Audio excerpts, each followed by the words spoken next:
কড়াতে কিছুটা তেল নিয়ে নেব। তেলটা খুব ভালো গরম হয়ে গেছে, আলুগুলো দিয়ে দেব।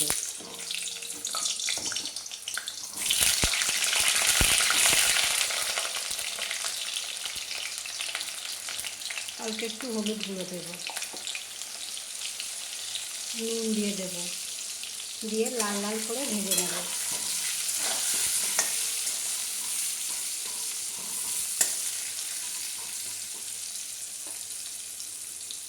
আলুগুলো এরকম লাল করে ভাজতে হবে।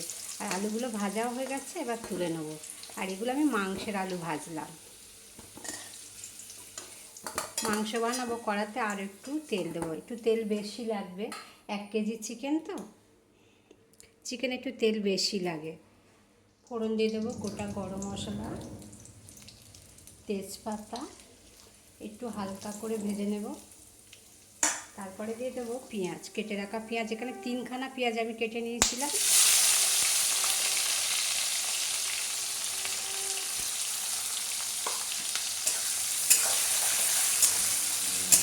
পরে দিয়ে দেবো কিছু টমেটো,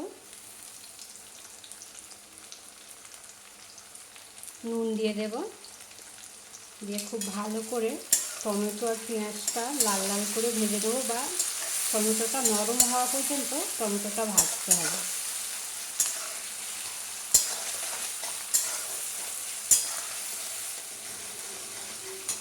দিয়ে দেবো 4খানা কাঁচা লঙ্কা। এরপরে দিয়ে দেবো 3 থেকে 4 চামচ আদা রসুন বাটা,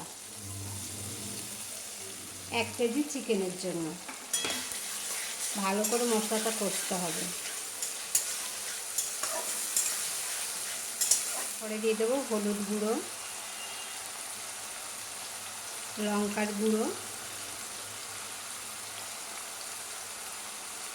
জিরের গুঁড়ো, ধনের গুঁড়ো। সমস্ত মশলা খুব ভালো করে কষতে হবে। আর একটু জল দিয়ে দেবো। জল দিয়ে মশলাটাকে খুব ভালো করে কষতে হবে, তেল ছাড়া অবধি। মশলা যেন কাঁচা গন্ধ না থাকে। কাঁচা গন্ধ থাকলে চিকেনটা অত ভালো টেস্ট হবে না।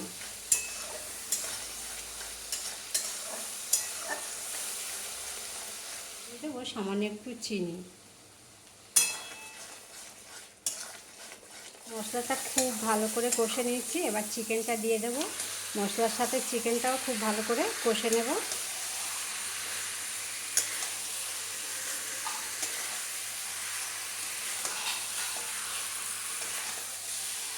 কম আছে 10 মিনিট খুব ভালো করে কষে নিয়েছি।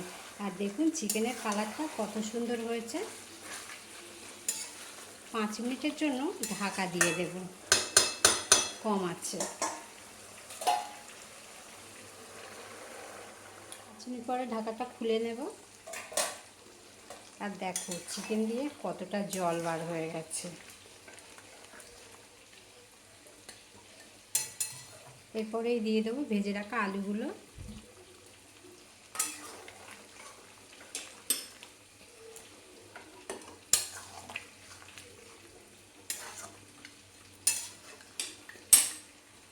আলুগুলো দিয়ে আরও 10 মিনিটের জন্য ঢাকা দিয়ে দেবো, তারপর একটু জল দিয়ে দেব।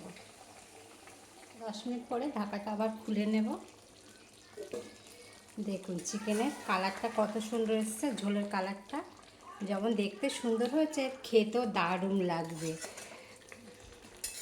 এরপরে একটু নাড়াচাড়া করে আর আমি এখানে 2 কাপ মতন জল দেবো, তাহলে আলুটাও খুব ভালো সিদ্ধ হয়ে যাবে। আর চিকেন তো বেশি সময় লাগে না সিদ্ধ হতে, চিকেনও হাফ সিদ্ধ হয়ে গেছে। আর জলটা আপনাদের পছন্দ মতন দেবেন। যদি ঝোল বেশি রাখেন তাহলে জলটাও বেশি দিতে হবে। আর আজকের আমার রেসিপি ছিল আলু দিয়ে চিকেনের ঝোল। অসাধারণ রেসিপি।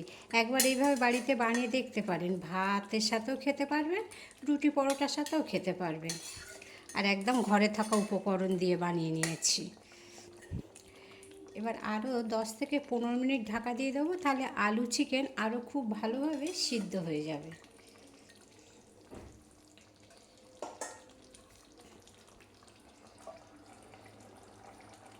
ঢাকাটা আবার খুলে নেব। এবারে দেখব চিকেন আর আলু কত ভালো সিদ্ধ হয়ে গেছে। এই দেখো আলুটা কি ভালো সিদ্ধ হয়ে গেছে, আর চিকেনও খুব ভালো সিদ্ধ হয়ে গেছে। আলু দিয়ে চিকেনের ঝোলটা একেবারে রেডি হয়ে গেছে। হ্যাঁ, এইভাবে বানিয়ে দেখতে পারে। বানানো তো খুবই সহজ আর খেতে তো দারুণ হবে। আর নামার আগে একটু গরম মশলার গুঁড়ো দিয়ে দেবো। তাহলে বন্ধুরা, আজকের এই রেসিপিটা কেমন হলো অবশ্যই কমেন্ট করে জানাবেন। আর আজকের মতন এখানেই শেষ করলাম। সবাই ভালো থাকবেন, সুস্থ থাকবেন। গ্যাসটা অফ করে দেবো, দিয়ে নামিয়ে নেব।